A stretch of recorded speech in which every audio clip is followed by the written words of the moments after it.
दोस्तों याद रखिएगा, जीरो को सिर्फ और सिर्फ बोला जाता है पहली पूर्ण संख्या।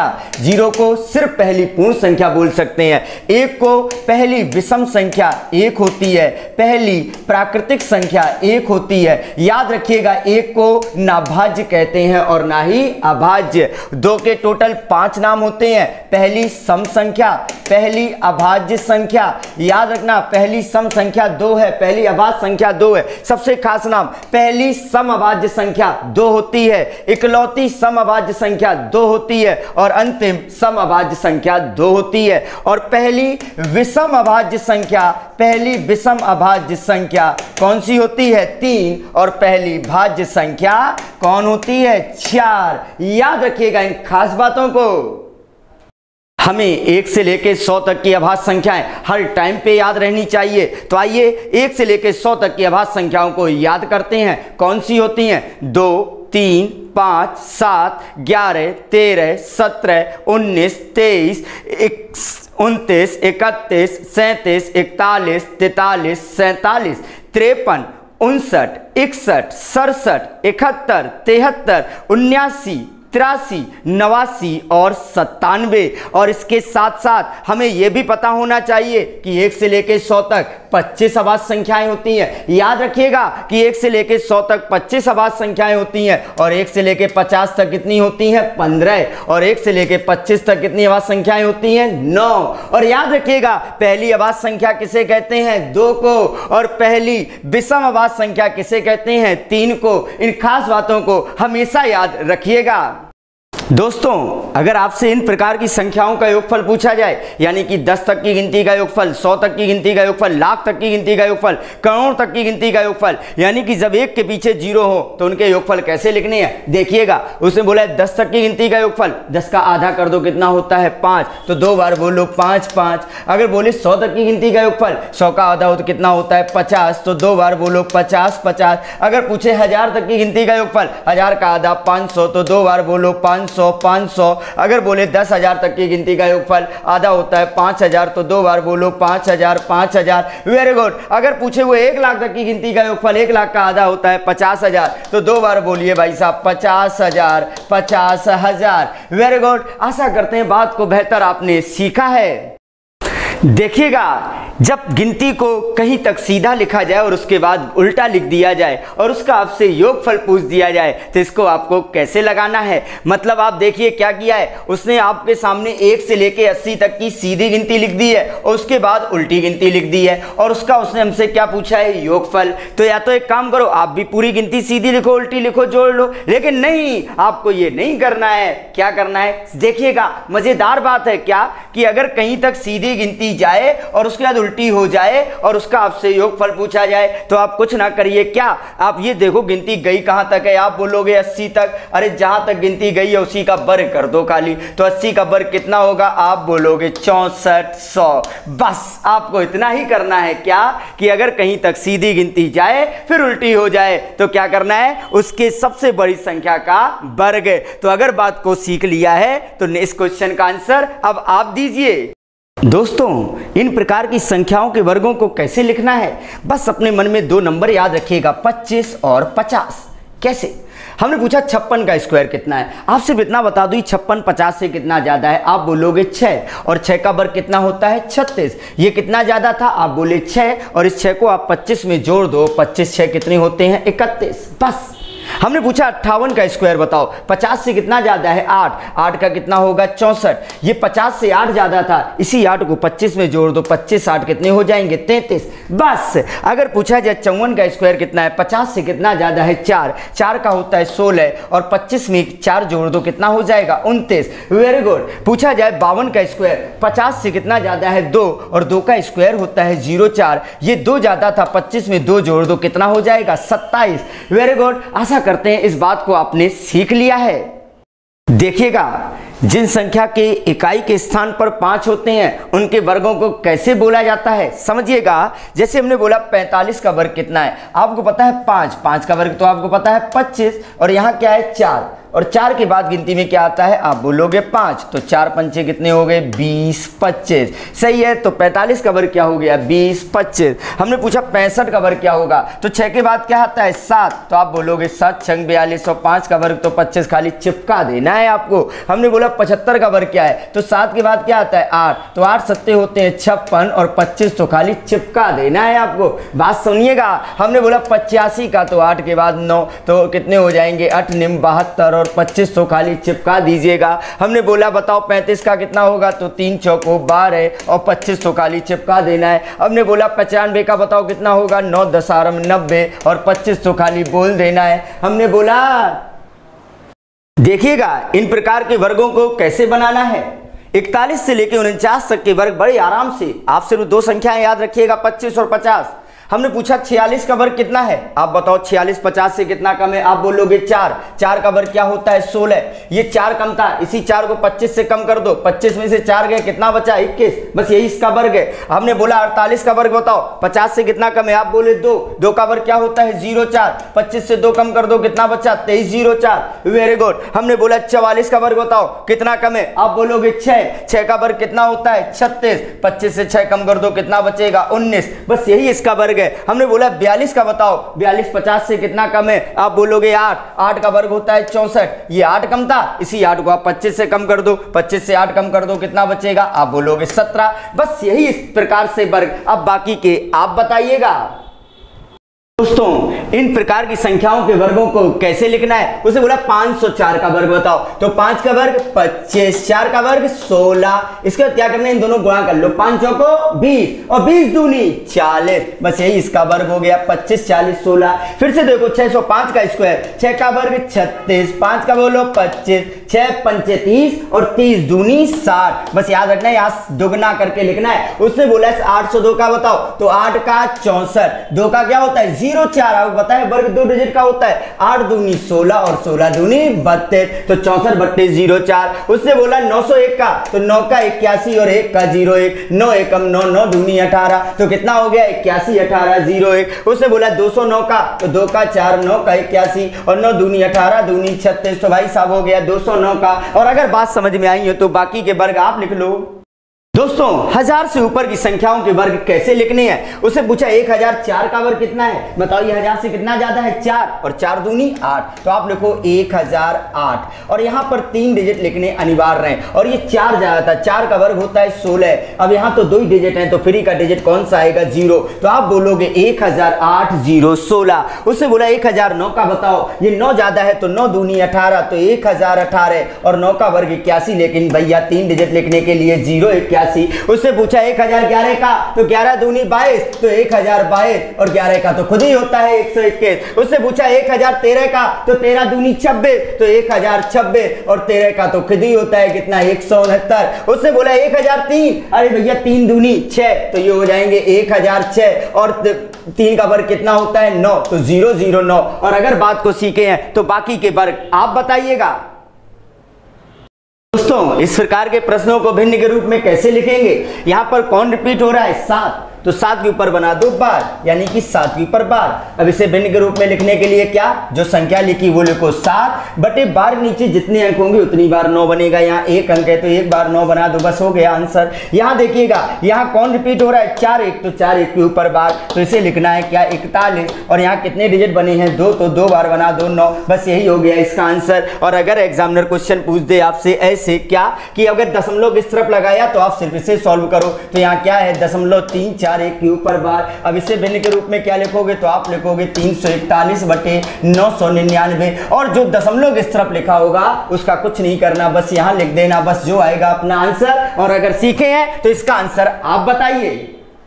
इन प्रकार के प्रश्नों को कैसे बनाया जाता है, यहाँ कौन रिपीट हो रहा है 7, तो जो रिपीट होता है उसे रोकने के लिए हम क्या बना देंगे बार। जब कुछ के ऊपर बार और कुछ के ऊपर बार ना हो तो क्या करना है, सबसे पहले पूरी संख्या 37 और उसमें से जिसके ऊपर बार नहीं वो घटा दीजिए, तो इससे ही घटाएंगे तो कितना बचेगा, आप बोलोगे 34 बटे बार नीचे कितना अंक है 1, तो 9 बनेगा 1 बार, और भैया दशमलव बाद 1 डिजिट बता तो 0 बनेगा 1 बार। इसे काट दो, तो अगर कट रहा है तो 2 से कटेगा 17 और ये हो जाएगा 45, बस यही आंसर है। इसमें देखिए कौन रिपीट हो रहा है, तो आप बोलोगे 5 7, तो 5 7 के ऊपर बार, सबसे पहले पूरी संख्या और उसमें से क्या घटाना है जिसके ऊपर बार नहीं है, तो जब इसमें से घटाएंगे तो कितना बचेगा 453, और बार नीचे कितने अंक हैं 2, तो भैया कितने 9 बनेंगे 2 बार, और डिजिट कितना बचा 1, तो भैया 0 कितना बनेगा 1 बार। काटना है तो काट दीजिएगा, और अगर समझ में आया है तो इसका आंसर आप लगा दीजिएगा।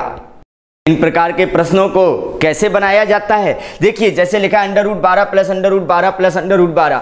इस प्रश्न में क्या होता है कि जो ये संख्या होती है इसके कोई ना कोई क्रमागत गुणनखंड होते हैं। क्रमागत का मतलब 4 × 5, 6 × 7, 8 × 9, 10 × 11, और उसके बाद या तो प्लस का चिन्ह होगा या माइनस का चिन्ह। अगर प्लस का चिन्ह हो तो प्लस का मतलब होती है बड़ी वाली संख्या, और अगर माइनस का चिन्ह हो तो इसका मतलब होता है छोटी वाली संख्या। आइए इंपॉर्टेंट क्वेश्चन को देखते हैं। 12 लिखा है, तो 12 क्या होता है 3 चौको 12। आपने देखा प्लस है तो प्लस का मतलब बड़ी संख्या, आंसर हो जाएगी कितना 4। Very good. आपने नेक्स्ट क्वेश्चन में देखा 42 लिखा है, तो 42 आपके दिमाग में आएगा 6 7 42। आपने देखा माइनस का चिन्ह चल रहा है, माइनस का मतलब होता है छोटी वाली संख्या, आंसर होगी, तो छोटी संख्या इस बार कितनी है 6। उम्मीद करते हैं बात को आप सीख रहे हैं। 90 लिखा है, प्लस लगा है, तो 9 10 90, तो इसका आंसर आप क्या बोलने वाले हो 10। Very good.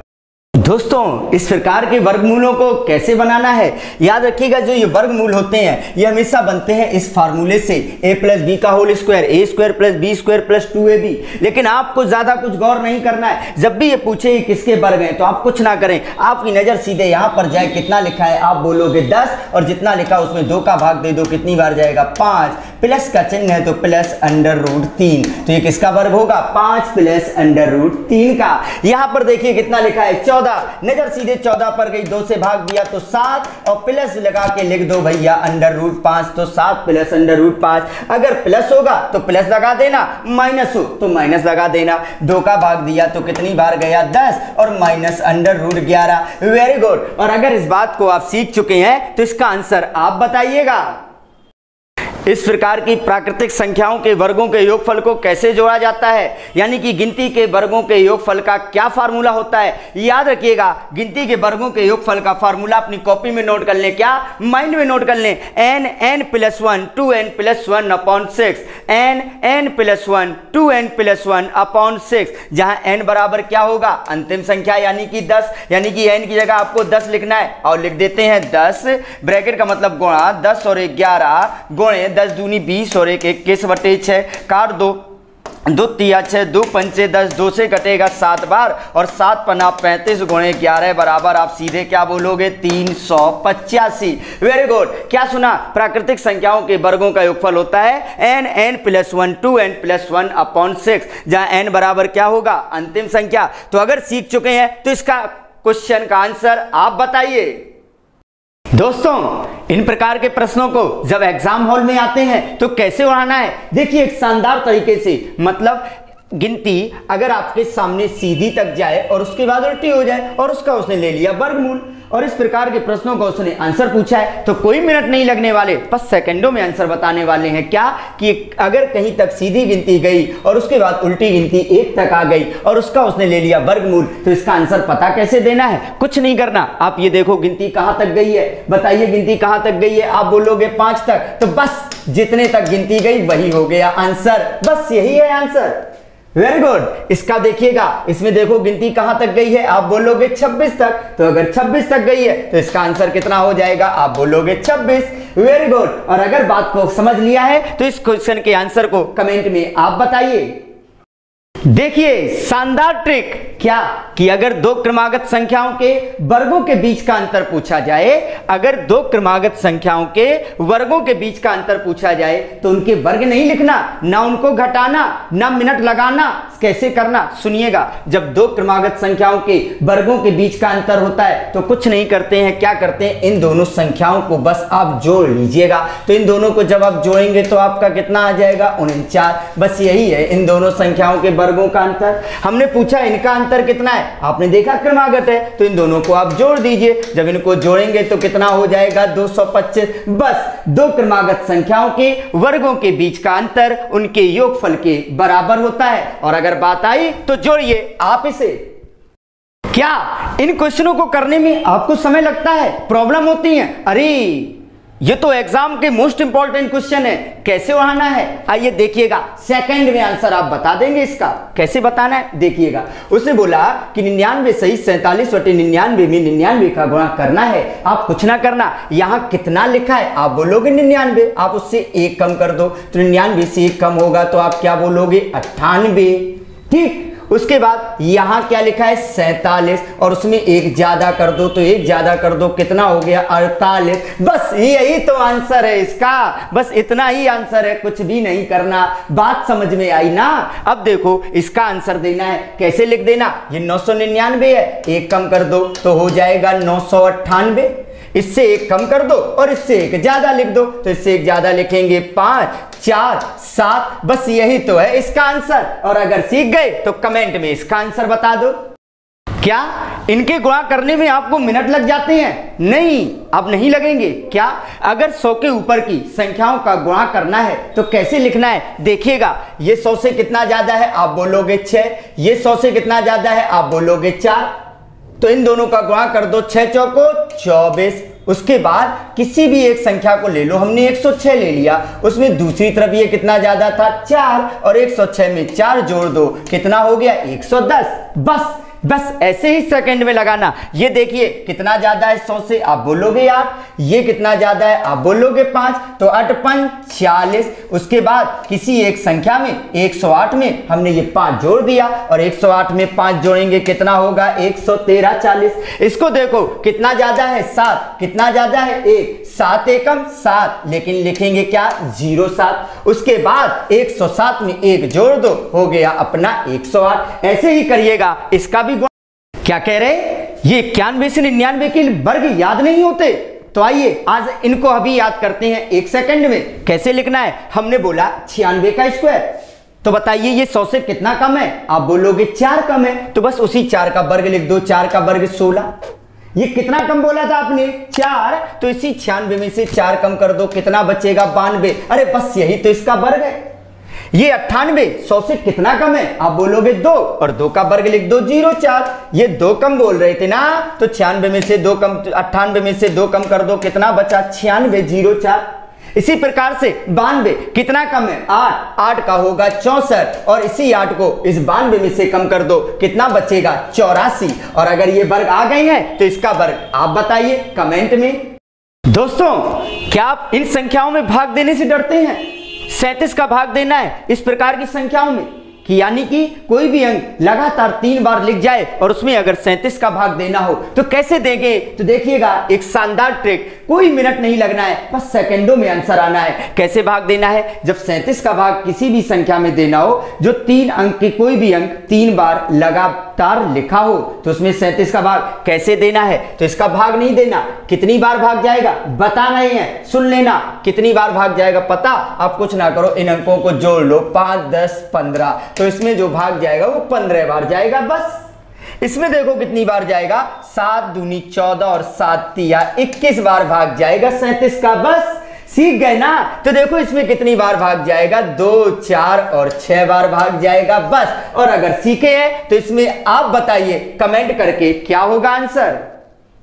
दोस्तों अगर ये प्रश्न आपके एग्जाम में आया तो कैसे उड़ा के आना है, आज के बाद ये क्वेश्चन तो आप मजाक में ही बता दोगे, अरे नींद में उड़ा दोगे। कैसे, याद रखिएगा अगर एक ऐसी संख्या लिखी हो जिसके कोई गुणनखंड ना हो, यानी कि एक प्राइम नंबर लिखा हो, यानी कि एक अभाज्य संख्या लिखी हो और यहां पर डॉट डॉट भी लगा हो, अगर इस प्रकार का प्रश्न आपके एग्जाम हॉल पे आ जाए तो इसका आंसर पता कितना देना है? इसका आंसर कुछ नहीं देना, वही देना है जो लिखा है। यहां कितना लिखा है 11, बस यही है इसका आंसर।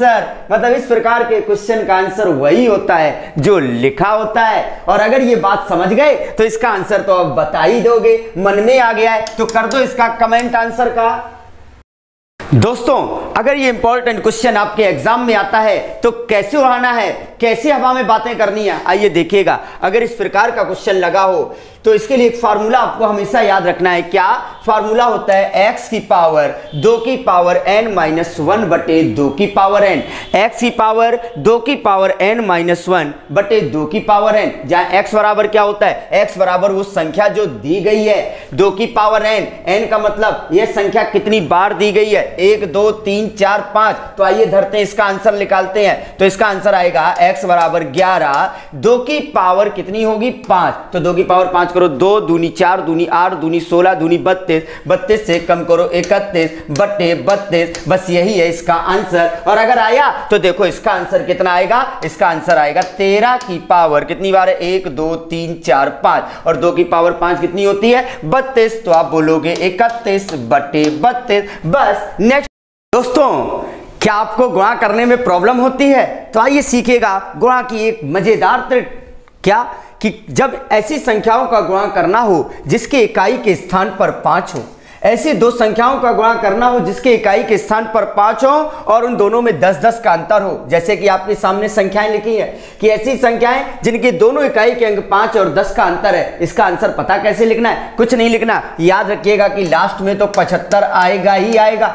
याद रखिएगा लास्ट में 75 तो आएगा ही आएगा। उसके बाद क्या है? क्या आपके पास बाकी रह गया? 4 और 5, और इस 4 और 5 में बड़ी संख्या कौन सी है? 5, और इससे 5 से भी एक बड़ी कर दो 6, और 6 का इसमें गुणा कर दो, 6 चौको 24। बस यही इसका गुणनफल है 24 75। एक बार फिर से देखिए क्या कि यहाँ तो इसका आंसर 75 तो लास्ट में आएगा ही। यहाँ 4 है तो आप 5 कर देना, और 5 दिया 15 75 लिख देना। अरे भाई साहब 110 गुणे 115, लास्ट में 75 तो आएगा ही। 11 के बाद 12 आएगा तो 12 10 120 75। तो इसका आंसर आप बताइए कमेंट में।